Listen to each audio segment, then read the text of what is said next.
महाराज परीक्षित ने कलयुग को 4 स्थान दिए और इन 4 स्थानों में कलयुग का वास कहा जाता है। कौन कौन से हैं? द्यूतम, पानम, स्त्रियः सूना, यत्राधर्मश्चतुर्विधः।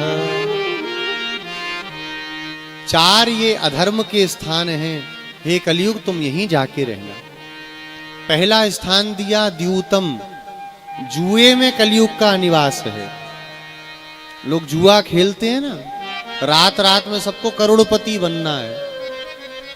कलयुग के द्वारा आया हुआ धन आपकी बुद्धि का नाश करेगा और बुद्धि का नाश होने पर आपका भी नाश हो जाएगा।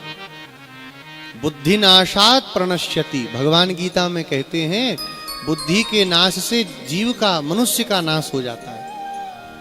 बड़े बड़े लोगों को हम लोगों ने देखा, खूब पैसा कमाया सट्टा लगा लगा करके, और ज्यादा नहीं 10-5 साल के भीतर की स्थिति ये हुई कि घर भी बिक गया, चौराहे पे भीख मांगते, जान बचाते घूमने लगे कि अभी उधार है, लोग मार नहीं दें। इसलिए कभी जुए के धन की आशा नहीं करनी चाहिए। आप मेहनत का 2 रुपया कमाएंगे ना, वो 2 रुपया आपकी उन्नति करेगा, वो 2 रुपया आपका धर्म बनावेगा। लेकिन जुए से 2 करोड़ कमा करके लाओगे, वो उन्नति नहीं, वो आपका नाश ही करेगा। कलयुग को पहला स्थान दिया द्यूतम। अब इसके बाद कलयुग ने कहा महाराज ठीक है, अगला बताइए। बोले पानम, शराब में जाकर के तुम रहना। जहां लोग शराब पीते हैं, जो शराबी लोग हैं, तुम सदा उनके पास रहना। कलयुग को दूसरा स्थान मिला।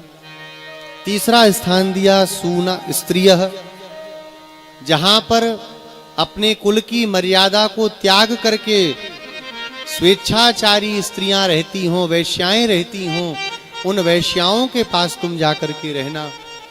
चौथा स्थान दिया जहां हिंसा होती हो, हिंसा में कलयुग तुम जाकर के वास करना।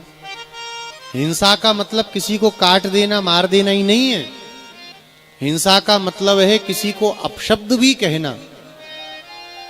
शस्त्र का प्रहार तो चलो कुछ दिन में खत्म हो जाता है, लेकिन इसका प्रहार कभी खत्म नहीं होता।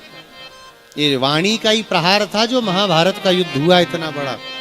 अगर द्रौपदी ना परिहास करती, शब्द ना बोलती कुछ, तो ये महाभारत भी शायद ना होता। इसलिए इस पर बड़ा नियंत्रण करना। 4 स्थान देने पर कलयुग ने हाथ जोड़ करके कहा महाराज ये 4 थोड़े कम हैं, यदि 1 स्थान और मिल जाता तो हम प्रेम से रह लेते। कहा ठीक है, अब हम तुमको 5वां स्थान देते हैं। पुनः याचमानाय जात रूप मदात प्रभु। पुनः याचना करने पर स्वर्ण में स्थान दे दिया। स्वर्ण का मतलब सोना ही नहीं है, स्वर्ण का मतलब है संपत्ति। संपत्ति में कलयुग का वास होता है।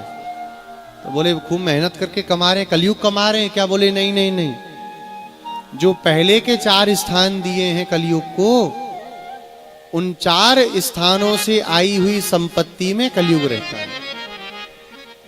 5वां स्थान है संपत्ति, और वो संपत्ति कैसी हो? बोले जुए के द्वारा आई संपत्ति, शराब बेच करके पिला करके आई संपत्ति, उल्टा स्त्रियों के द्वारा आई हुई संपत्ति, किसी की हिंसा करके ली हुई संपत्ति।